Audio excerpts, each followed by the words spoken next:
everyone, welcome back. This is BPD Woman, and I'm your BPD Woman, Jen. On this channel, I discuss my experiences living with, managing, treating, and navigating my life, although I have a BPD diagnosis. In today's video, I want to talk to you about key phrases in the BPD realm that can be confusing if you've never heard them before. And so I want to take a little time to talk about some of these kind of key phrases. On this channel, as I mentioned, I talk about my experience living with the borderline disorder over the last 20 years. I'm not a doctor, a psychologist, a therapist, although there are plenty of YouTube channels with those folks. But having a channel dedicated to someone living with the disease, the disorder. I don't have a disease. Living with the disorder is helpful, I think, to other people living with the disorder, because even though doctors offer a really unique perspective, they just don't live with it in their skin, do they? So let's get started. Please like, share, subscribe. Take a look at my other videos. I'm going to look at some notes here today. Key phrases in the borderline world. Well, first, let's talk about what borderline personality disorder means. There is a lot of push among therapists, experts in the clinical world to change the name borderline personality disorder to emotionally unstable personality disorder, emotionally dysregulated personality disorder, sensitive person disorder. There's even studies to suggest that BPD is similar, if not very, very close to the diagnosis of complex post-traumatic stress disorder, which sounds just like what it is. PTSD is an experience that you experience a trauma, like say a fire, or car accident, you experience it one time. Complex post-traumatic stress disorder happens to you over a period of months, years, decades. It is a sustained pattern of abuse. Borderline is not very helpful in describing exactly what this disorder is. First of all, the borderline of what? Those of us with borderline are not really on the borderline of psychosis or neurosis or reality and dissociation, although dissociation and stress-induced psychosis can be a part of the disorder in some people. It doesn't present in everyone. So borderline personality disorder is a really kind of, I think, scary and emotionally languaged name that really doesn't do justice to helping folks understand what BPD is. So BPD, it might be helpful to think of BPD in terms of emotional dysregulation disorder or emotionally unstable disorder, which takes us to another key phrase. What is emotional dysregulation? What is this dysregulation that I keep hearing about? With each of us exists a baseline, an emotional baseline, how people generally know us to be. Think of your close friends, your coworkers. Are they normally very jovial? Are they very talkative? Are they very quiet and introverted? Are they reliable? Do they have traits that you can count on every day? We call this kind of the baseline. Or an idle, an at rest, when you turn your car on and you're just sitting in a light, that's idling. We call that a baseline. My baseline is I like to joke. I'm an extrovert. I like to talk to people. I like to help people. I'm active. I like to exercise. I like to get out and do things. Those of us with BPD will often face events, situations that rattle us, that happen to us, and we feel an event. This is proven by studies. We feel an emotion longer than those of us that don't have BPD, and more intensely. in addition to that, it takes longer for us to calm down or return to our baseline from that. So an emotional baseline is at rest, idle, nothing's wrong. When something upsetting happens, when we get what's known as the emotional Ferris wheel, when we start worrying and that worry leads to another worry, and that maybe that worry leads us to do a behavior action that's not helpful or it's detrimental or just straight out destructive, we become emotionally dysregulated. Let me give you an example of what my baseline is and what an example of a emotionally dysregulating event would be. Okay. I run a business, and every Sunday I send out invoices to my clients to pay me for that week for the service that I provide. Sometimes I send them out. I'm like, cool. I know most people pay. I go about my day. I don't worry about being paid too much, too often. Yesterday, I had 2 people not pay me, and it was getting really close to the end of the day of the cutoff when I expect payment. And I began to worry that they don't like me. They're not going to hire me again. I'm a piece of shit. I'm a loser. Like 50,000 things start running through my mind. And then I begin obsessing, and then I begin worrying, I'm not going to get paid. I'm not going to have enough money for bills. Like, they're going to spread rumors about me. This is what emotional dysregulation looks like in the flesh and blood. It is an inability to regulate yourself, to take a step back, and thus you become emotionally dysregulated.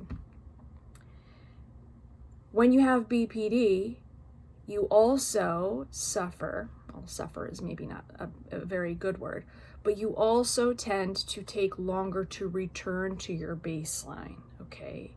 And the issue with that is that while you're taking the time to calm down, you're still susceptible, okay, to having other events rev you up even further. So when we are emotionally dysregulated, we find ourselves with a tight stomach, a racing pulse, worry, pacing, inability to concentrate, inability to focus on something happy or soothing to us. That's emotional dysregulation. Okay.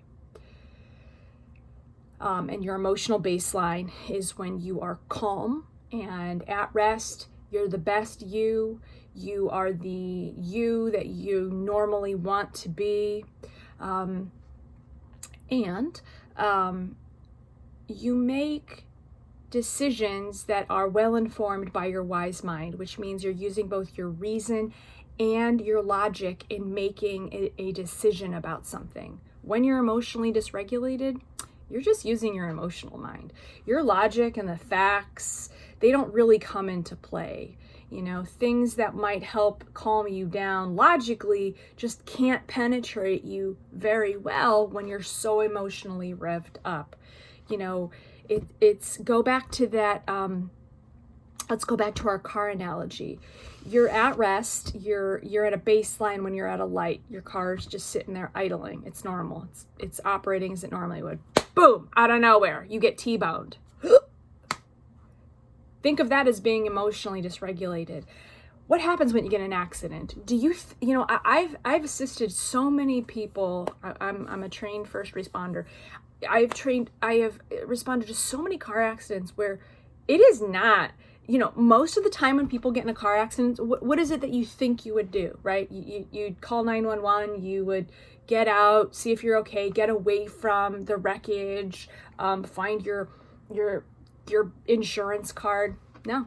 You know what most people want to do? They want to call their family members. That's generally the first thing that I've seen them do. Why? Because they're in an emotionally revved up state of mind and they're not thinking, should I get away from this car? Is it leaking gasoline? Am I injured?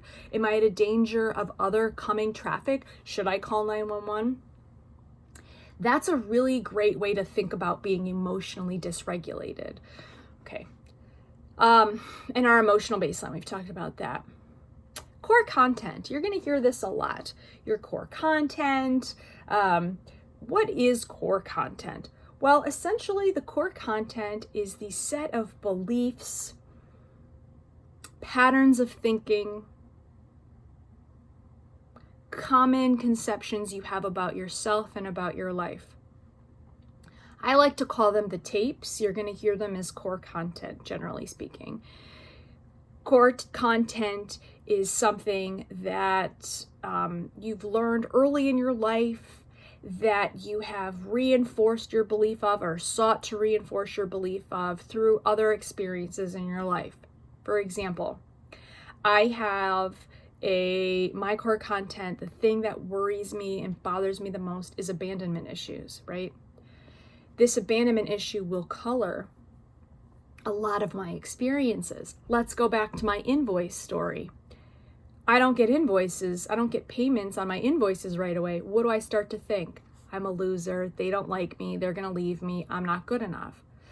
That goes back to my core content of I'm not good enough and people are going to leave me.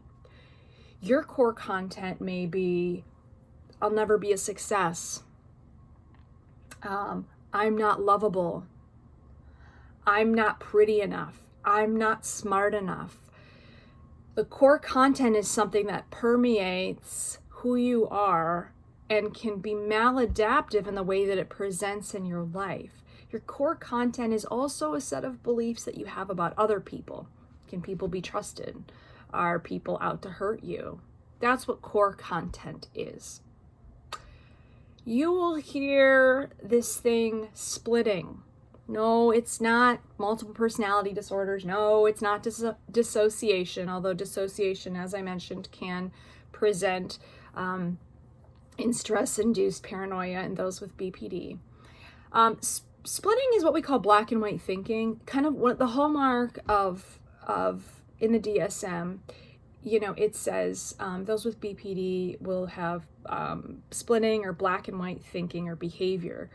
Think of it as the idolization, devalue, the 0 to hero. You see something as all good or all bad. You see a person as all loving, all wonderful, all reliable, and then they do something and now they're all terrible, unreliable. They should be out of your life. For my money, the goal of DBT is to help those with BPD not only emotionally regulate, but to see in the gray. All of the 4 modules of DBT, mindfulness, emotional regulation, distress tolerance, and interpersonal effectiveness, all strives to teach you to live in that gray zone. Someone can be good and bad. Someone can be reliable and sometimes miss an appointment. Someone can be really extroverted and funny and outgoing and then also need their downtime. It's about living in this gray area. And when you are thinking of either one, right, black or white, this is what they call that splitting. Okay.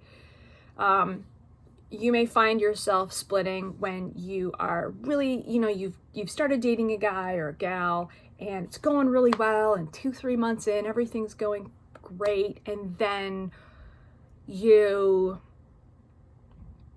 they don't call you when they said you would, and now you're like, I don't think this person's trustworthy. I think I need to reevaluate this relationship. I don't think that they're worth my time. That's a severe switch from they're great to they're bad, right? The gray part would help you say, maybe they forgot. Maybe they think they sent the text, but they didn't. Maybe they're tied up at work. Or are they okay? Is everything going on okay with them? Okay. Mindfulness. You will hear the term mindfulness not only in DBT, but in your therapy sessions. You'll hear it's a real key hot phrase right now. What is it? Well, excuse me. There's a great author, John Kabat-Zinn, and he describes mindfulness in the following way. Focusing your intention on one task that you're doing in the moment as if your life depended on it. Essentially, mindfulness is a bunch of things. It's being aware of what you're feeling, what you're doing, who you're with, what's going on around you, your surroundings. It's not hypervigilance. It's not meditation. It's simply being aware. There's a whole section of DBT dedicated to mindfulness, skills on how to be mindful, different exercises to help you achieve mindfulness. When you have emotional dysregulation, one of the goals is to help you stop cycling through that emotional dysregulation at a frenetic pace. And one of the ways that they recommend that you do that is to take some time to calm down and be mindful and just, put your attention on one thing. So when you're driving, you're not changing the channel, looking at a YouTube video, looking at your GPS, smoking a cigarette out the window. You're just driving. You're just putting your attention on one thing. With repeated practices like that of doing one thing, one of my favorite mindfulness exercises is watching a foreign language film. When you are watching a foreign language film, it is hard to do anything else but read those subtitles and watch that movie. You can't watch a foreign language film and text or fold laundry unless you're going to miss something, or unless you speak that language of that movie. You're going to miss something. So if you don't want to miss something, you have to have all of your attention on that movie. That's mindfulness. Emotional lability. You'll hear this term. Emotional lability is essentially a state of which you jump around from emotions very frequently without much notice in a way that is cyclical, frenetic, and most of the time really ineffective and hurtful to you.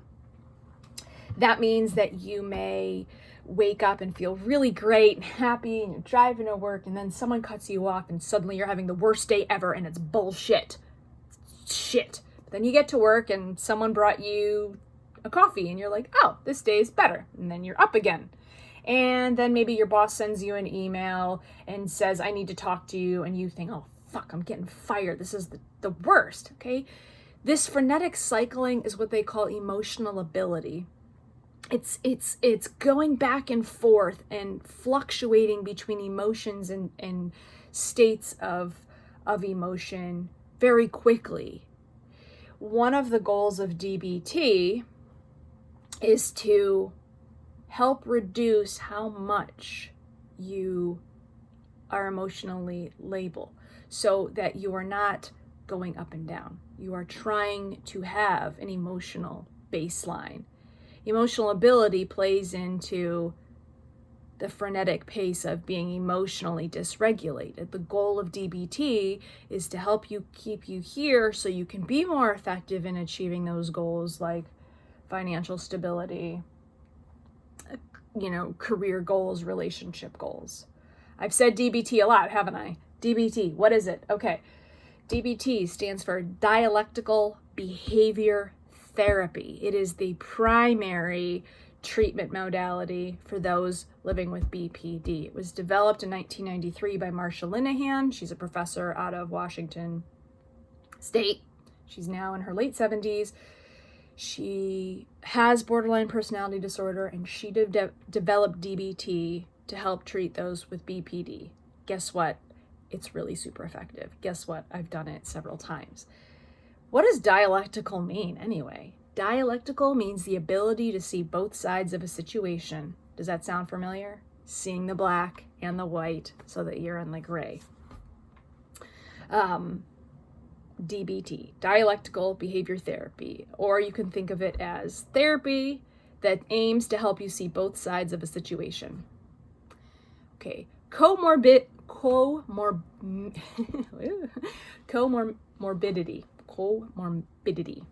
It's pretty uncommon that you'll just be diagnosed with borderline personality disorder. Generally, those who are diagnosed with borderline personality disorder will also suffer from one of the following: an anxiety disorder, an eating disorder, a substance abuse issue, an explosive anger disorder. Comorbid means something that exists within something else. So you'll hear, oh, what are some other comorbid disorders or symptoms? What that means is, what are the other things presenting along with BPD? For me, at certain points of my life, it was substance abuse, it was eating disorders. I now am recovered from both of those. I now choose healthier ways of dealing with stress and emotional dysregulation. But that's what comorbid means. It means when you hear that, oh, BPD comorbid with substance abuse, it means coexisting with. DSM. The DSM stands for the Diagnostic Statistical Manual. It is released by the APA, and it lists the criterion for every major disorder, mood disorder, personality disorder, any mental health issue. We are now on the 5th edition of the DSM. You can look it up online, and this is what treatment centers, psychologists, and other medical health and mental health professionals use to treat borderline personality disorder. Diagnose borderline personality disorder and or other disorders. So DSM, you'll hear that phrase a lot. I hope that this has been helpful. If I've left out a term or a phrase that you would like some clarity on, please leave me a comment below. I'd be happy to help explain it. This has been BPD Woman, and please like, share, subscribe, and we'll talk again soon. Bye-bye.